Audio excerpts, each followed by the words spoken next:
Hi, Shannon Waller here, and welcome to Inside Strategic Coach with Dan Sullivan.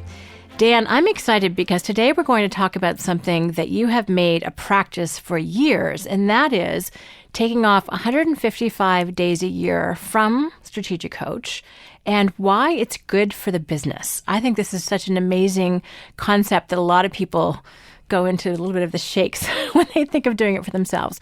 So talk about why you and Babs take 155 days off a year. Well, it's because of Babs.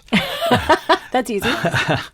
My whole take on free days, which we'll explore in this podcast, I'm really a convert to this particular belief system, and it's really because of my partnership with Babs Smith, because Babs really had this down pat when I met her, and I definitely did not. And I would say when I met Babs in 1982 that my entire work life as an entrepreneur, which started in 1974, 8 years, was without free days, as we define them in Strategic Coach, which is from midnight to midnight, a day from starting midnight last night and going to midnight this night. There is no work-related focus. There's no work-related activities.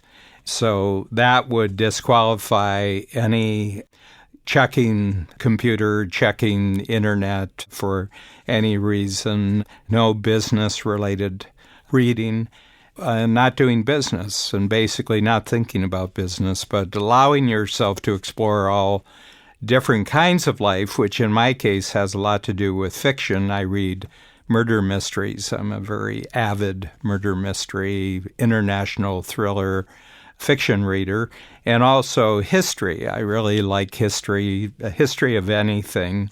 And Babs and I have a lot of activities, like we have certain favorite big cities that we go to. We also have nature areas of hiking and seashores and forests and mountains, and we do all that. But we have a life that for 155 days of every year is freed up entirely for free time. We don't call the office doesn't call us.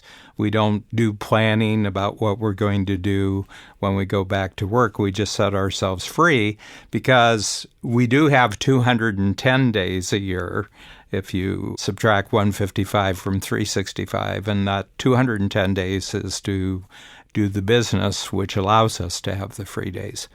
Oh, I love it. Now, it's interesting. I think a lot of people, as they hear that number, it's hard to imagine for themselves. But what you've found is that taking that much time off from the business actually has helped it grow and helped develop the company and what we call a self-managing company. So how does that relationship work? And what difference do free days make to your own self and your own creativity? Well, I would say of all the concepts that we have in the Strategic Coach, the whole concept of taking more free time is the most contrarian, because there's almost like a bragging that takes place in the entrepreneurial world about long work days, 24/7, 365. It's almost a challenge, but it's almost like a contempt towards entrepreneurs who need to have vacation time. And, you'll see people saying, well, my work is my free time. I don't really work, I just play. When people say that, and there's kind of a religion around hard work, lawn work, I just say, I wonder what the other parts of this person's life actually looks like. What do their personal relationships look like? What does their development of their general appreciation for life, what does their involvement in other topic areas, what's that look like? And generally, I find that when you meet someone who only works and someone who never really takes free time, they tend to be very one-dimensional. And the most, I think, dangerous part of that work addiction, because I think that it properly qualifies as an addiction like drug addiction, that working all the time is actually called workaholism. So this was already established long before I came on the scene. is the negative impact on their organization, because there's an expectation that the people who work for the entrepreneur will also have very little free time. And what you have is a very high burnout rate among the team members of an entrepreneurial organization. And they feel very, very oppressed because they also don't have a personal life. And they're expected all the time that the focus of their life is going to be coming in early, working all the time, working late, working weekends if you want. And what I notice, it just makes them very defensive, makes them very dull, and there's very high turnover because people can't actually have a life when they're a member of an organization that has this workaholic philosophy. It's almost a dictatorship of work that they're under, and all other freedom of life gets taken away. Babs was the one who convinced me of this, and she got me to go to Cape Cod for about a week right after our relationship started. I went begrudgingly, and I took a whole bag of work projects that I was going to work there. But I got down there, and she says, just take the first 2 or 3 days and walk the beach, and let's go have some lobster, and let's go on hikes and put a fire on and have some fiction books. And I didn't read fiction at all, but I took some history books. After about 2 or 3 days, I could feel myself feeling differently, very, very differently. And I never touched the bag of work projects. And that was very instructive to me, that I was in a different thought frame, where before, getting to those work projects was seen as something crucial I had to do to be prepared when I went back to work.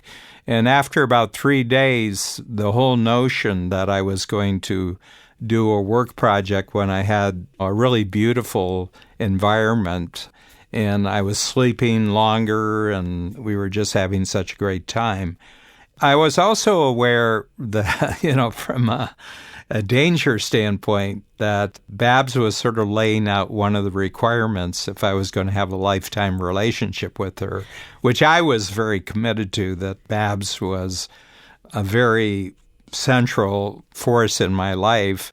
I had been through a divorce before, and this was my chance to show that I had actually learned something from it.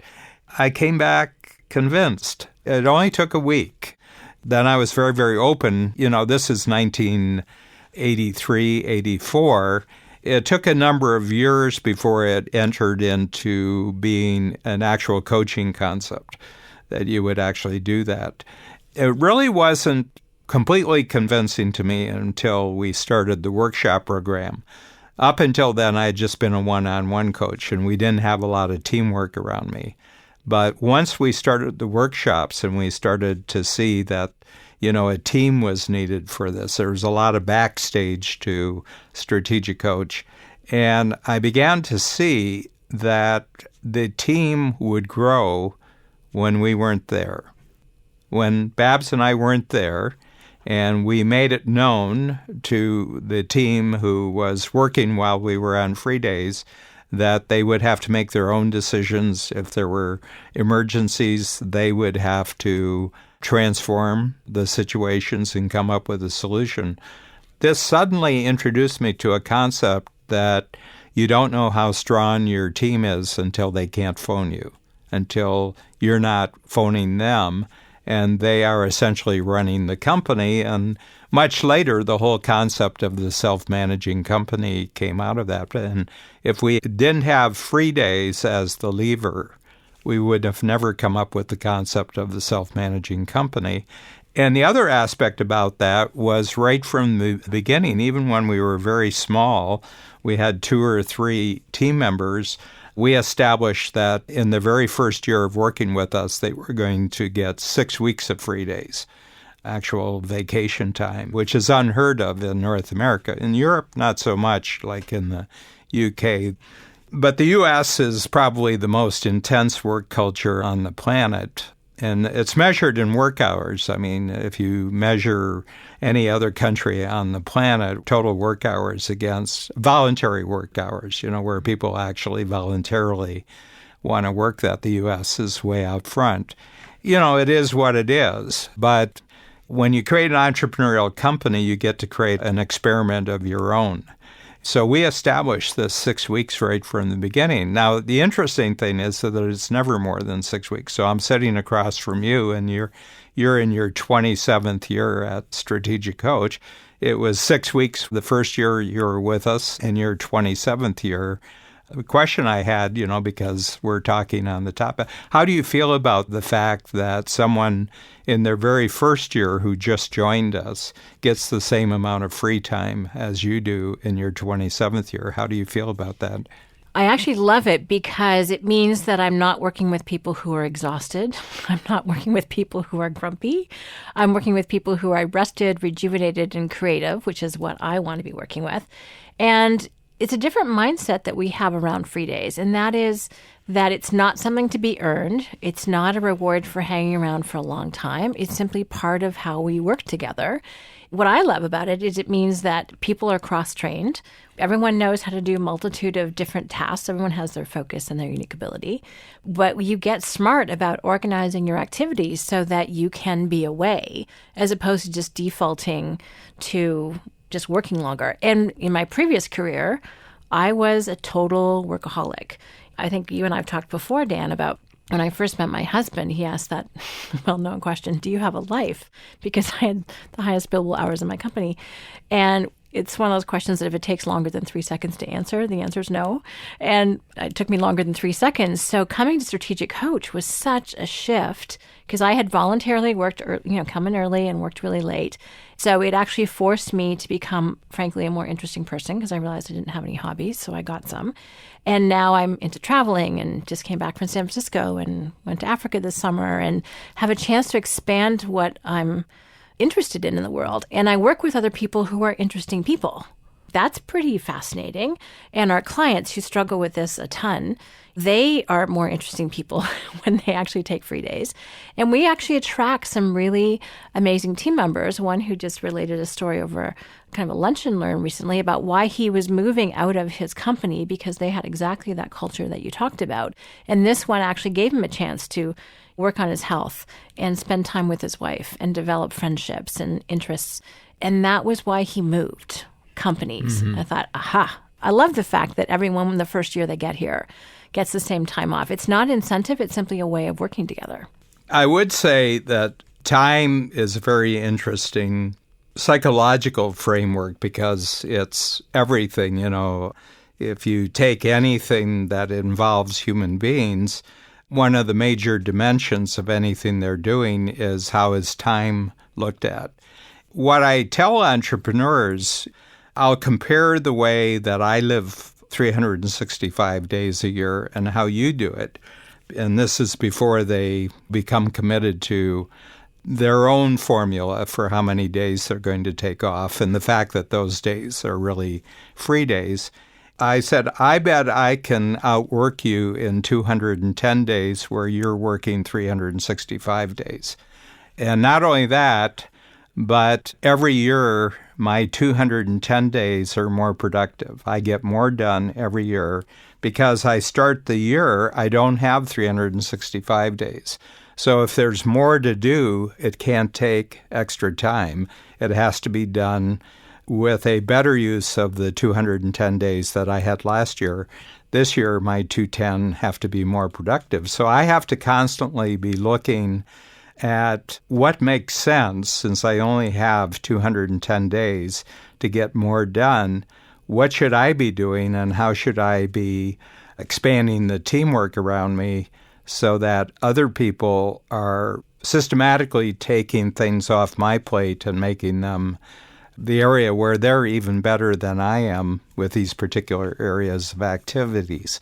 And it's freed me up enormously. Not only has the free day portion of my year freed me up enormously to be rested, rejuvenated. My health is incredibly better 35 years later than it was at that time.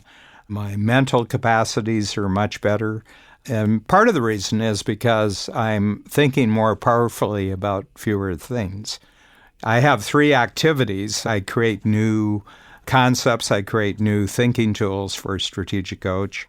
I create a lot of new intellectual property, like especially now books, because I'm now part of a team that's producing a brand new book every quarter. I have podcasts, I have videos to do, and then I have the actual coaching, and I'm doing half the amount of coaching that I'm doing right now than I was, for example, 7 years ago. The number of workshop days has gone from 96 workshop days a year to somewhere in the neighborhood of about 44, 46 workshops this year. So it's half the time, but the revenues from the workshops, the half the workshops I'm doing is 3 times the revenues from the workshops I was doing when I was doing twice as many sessions per year. So it's that there's a set of exponential gears here, and one of them is that I only get 210 days. I never get more than 210 days, so I can't extend and say, well, we're going to take it to 250. The rule is it's going to be 210 because our free days are already in the schedule on January 1st of each year. We know exactly when our free days are. They're already put in the schedule, and the reason for that is that we have to work out all my workshop commitments and, all my preparation commitments for workshops and books. So there's no negotiating with the 210 and the 155 free days.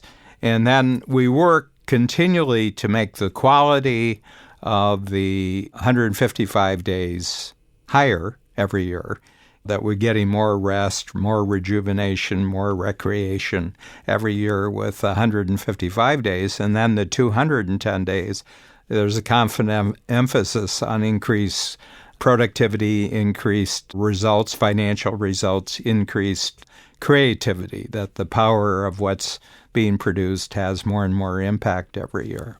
Entrepreneurs say, well, that's a huge risk that you're taking. And I said, well, look who's talking. You're someone who departed from the employment world and you decided to be your own master in the marketplace. I said, that's the biggest risk. I said, in society, that's the biggest risk. You've already taken the biggest risk. I'm just trying to show you a way to get a total payoff for being an entrepreneur in the first place. Didn't you do it for freedom? I think the most central motivation for becoming an entrepreneur is that you have freedom of your time. So I said, I am sitting here in the 29th year of the workshop program, and I've got massive amounts of freedom of time, which then reinforces freedom of money, freedom of relationship, and freedom of purpose. It's very confronting when people first get this, but they're getting a lot of pressures because the way their workaholic life is operating right now, they're putting enormous pressure on any relationship, not only outside their business life, but also inside their business life. All they have to do is grant themselves more and more free time during which their team can actually take more and more ownership of what's going on in the company. And the other aspect about it is that all their other relationships, the most central relationships of their life with their spouse, their family, and friends, all this gets enriched by this approach.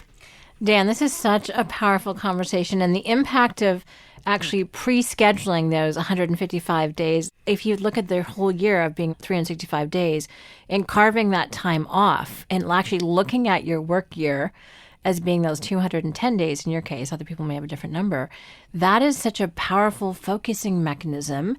What an incredible way to escape work dictatorship, as you call it, which I think is a great term, and how to really, it creatively, and I mean this in the best possible way, forces you into great teamwork. It trains your team to think well for themselves and to learn how to make decisions when you're not there, because you're not there as the go-to person all the time, which really creates that freedom that you've talked about of a self-managing company. So it's interesting how a small idea, it's not really a small idea, but a controversial idea can actually have such an incredibly positive impact on the whole idea of being an entrepreneur and running a successful business. And it's not sometimes without courage it takes to do that, and also to hire people. But as you said, entrepreneurs have already taken this risk, in terms of becoming an entrepreneur in the first place. So very powerful. Thank you. It's a game changer of the highest order, because once you buy into this concept, there's about 10 to 20 other freedom-based opportunities that happen to your life. I keep discovering new ones every year because the commitment is total. There's no negotiating with this. You know, you get little things like I will be, let's say, on free days in London, and there will be a big opportunity for me to meet someone in the UK. The promise is held out. If you meet with this person, he can put 50 to 100 new people into Strategic Coach. This is really important contact. And I said, well, I can't. I'm on free days. And they said, well, it's like all you have to do is have lunch with this person. I said, nah, it's not just lunch. It'd be me thinking about lunch. It'd be me spending 3 or 4 hours after lunch. No, it'd be a whole day. And then at the end of the day, I'd feel kind of crappy about blowing away a free day because this was a free day. And people are really shocked. They said, well, you're missing hundreds of opportunities. And I said, I'm missing hundreds of opportunities already. I says, the only question is, do I have enough opportunities to grow my company? And I have enough opportunities within the 210 days. And then my team can develop other opportunities when I'm not there. So that leads to the further evolution of an entrepreneurial company from not only a self-managing company, but to a self-multiplying company. When your team members, when you aren't there, can actually take advantage of new opportunities and set things up. Well, and Dan, as you're talking, what I'm hearing is that there's an abundance of opportunity. And what you said before about now I'm thinking more powerfully about fewer things, and I can outwork you in 210 days versus someone else's 365. Those are very powerful statements. So other people have opportunities, but they're so tired or they're switching between tasks, they never actually get to that deep thinking.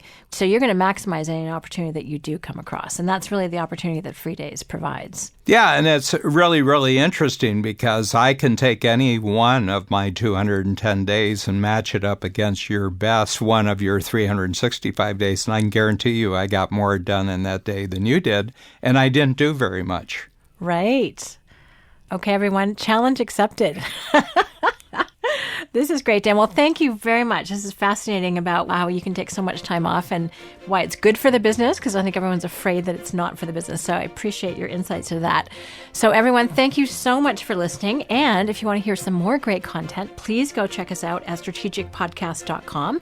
And also be sure to subscribe on iTunes. Okay, talk to you soon. Thank you, Dan. Thank you.